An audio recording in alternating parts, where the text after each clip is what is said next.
Hello and welcome to the Global Dialogue. I'm Shireen Bhan, and it is our pleasure and privilege to have on the program Neal Mohan, the Global CEO of YouTube, joining us here today. Neal, many thanks for joining us here on CNBC-TV18 and welcome to India.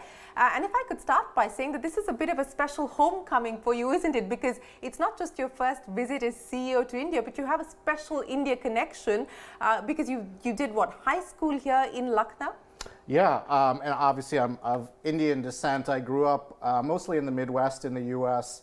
I was born in Indiana when my father was a grad student there, and I moved back to Lucknow, where my family's from, and went to high school here, as you point out. So, in that sense, it is a bit of a homecoming. Of course, I have lots of friends and family and the like here that I've stayed in touch with over the years, but. It's a homecoming in that sense, and it's also a homecoming in the sense of my role as the CEO of YouTube and getting to meet all these amazing creators that I've only connected with either electronically or in other ways, and getting to meet them in person too. Well, I would imagine that that's going to be pretty exciting. But let's talk about India and the role, relevance and significance of India as far as the YouTube global story is concerned. What's exciting about India? I know it's one of your fastest growing markets, but if you could give us some color on just how important and significant it is for you. Yeah, I would say a few things about that. So as you point out, it is our fastest growing market. It's also our largest market in terms of audience and viewers. And so in many ways, it is so amazing to see the vibrancy of our creator ecosystem here in India, to see, just walking along the streets outside of my hotel, seeing how YouTube is used in everybody's daily lives, seeing all these amazing creators. And so seeing that vibrancy is amazing, but the other thing that I think is also really interesting to see, and you really don't get it until you experience it firsthand, which I've been doing, is how India is leading in lots of just global trends in terms of the creator economy all over the world. Lots of things happen here first. Well, as an example, this is our first, but also largest market for shorts. We launched shorts, YouTube Shorts here, I'd say now about 4 years ago. And we've served up trillions of views on YouTube Shorts. Lots of things that happen on Shorts in terms of fandom and trends and things like that, I see first happening here in India. And I think a lot of that is just a testament to the creativity, the storytelling culture here.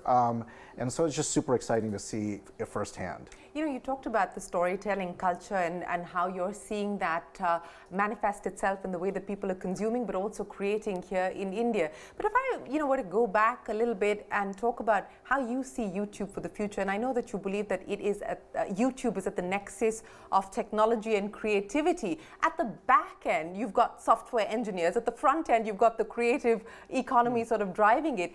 Do you see that mix changing? Do you think at the back end we're going to see you hire differently as you move to more and more of a creative era? That's a really interesting question, and I think that our mission is to give everyone a voice and show them the world, and that's it's a very simple sentence, but I think it has a profound meaning in terms of how we approach our business. And I always say, the way I always talk about it with our teams is our job is to build the stage, and it should be the world's best stage. And what I mean by that is, metaphorically, it should have the best technology, it should have the best experience for viewers, but the people who are on the stage are our creators, musicians, artists, all of our media partners.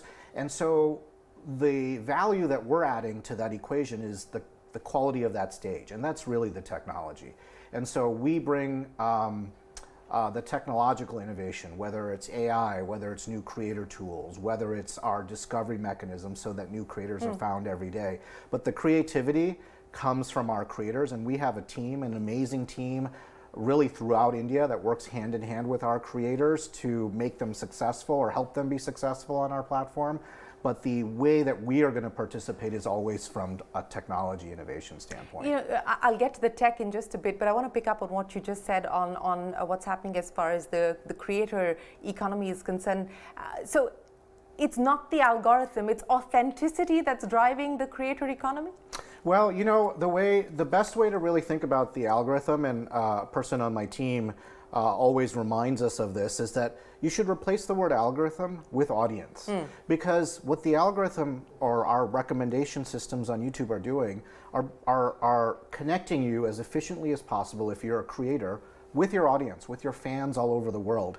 And so think of the algorithm, so to speak, as your fans, your audience, because that's what YouTube's job is to put your amazing creativity in front of those fans. And so that's really how we think about it, and that's our role, is to continue to use our innovation, our AI, to do that. You know, and as a result, that works for our creators, but also works for our viewers. You know, according to ComScore, we are the largest streaming platform on connected TV. We have the largest, you know, viewership, both in terms of watch time, but also in terms of actual viewers. And so that's just a testament of this creative ecosystem sort of working for our creators, but also for our viewers. So I want to understand from you, you know, what you see as the potential headroom for growth. Ad revenue up 13% year on year, if I look at your Q2 numbers for Google, and subscriptions up 14%, largely driven by YouTube. Given the kind of appetite for growth that you see, what could this potentially be over the next few years? So you called out a couple of them. So as you point out, we do have this sort of twin engine growth model, or business model, if you will. And so I would say that, in my view, we're in the early days of both of those business opportunities. I think the advertising ecosystem will continue to grow. I'm here also to meet with a lot of our largest advertisers, our brands. What they tell me when I meet with them here on the ground in India, but all over the world, is they love that authentic connection between creators and their fans, and they want to participate in that. So I think there's a lot of upside to be had there.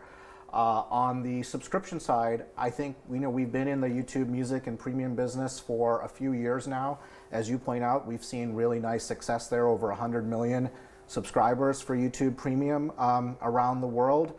But I think there also there's lots of upside to be had, because those are oftentimes some of our most passionate and ardent users of our platform, and so there's a lot more growth to be had on that side of our business. So when you talk about growth, and when you talk about you know, consolidating your dominance, whether it's music or looking at sports differently, what kind of innovations, both on the front end as well as on the business model, can we expect, and how do you differentiate yourself from all the others? I mean, let's start by talking about music, for instance. I mean, there is an offering that YouTube provides which is different from, say, a Spotify or whatever else is available at this point in time. But what kind of innovations, both on the business model side, monetization, that you bring to the table for the future?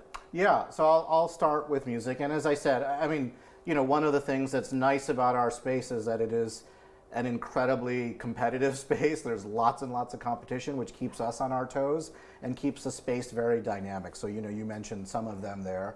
But, you know, you called out a differentiator on the music side. It is about the fact that we have all of this amazing music from our music partners, record labels, publishing companies, but we have all of this content, this fandom that's created around music.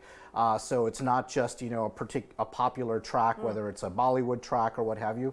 It's all the organic content that gets created on YouTube by fans of that enhance the experience if you're a music lover. So that's like a unique characteristic, I would describe, which is not only do we have the musicians and the artists doing what they do, but all the fandom that's created around them is what really sort of powers this creator ecosystem. But in terms of like trends, I'll call out a couple of things that you that I would say broadly. One is you know, just the continued rapid acceleration of shorts. I mentioned trillions of views, you know, 70 billion views a day globally on shorts. I think that's really early days.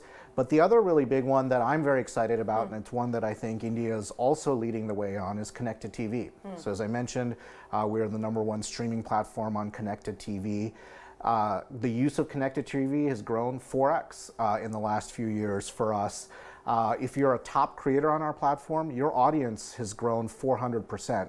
The number of the top creator whose majority of audience comes from connected TV has grown 400%. So that, I think, is also a really big early days trend. So connected TV on one end of the spectrum, short form content on the other, and kind of everything in between. But the economics from a creator's perspective, and I understand that you've given out about 50 billion over the past 3 years to creators on account of the content that they've created on YouTube specifically. I mean, what are we talking about? What could the size be to loosely sort of call the creator economy?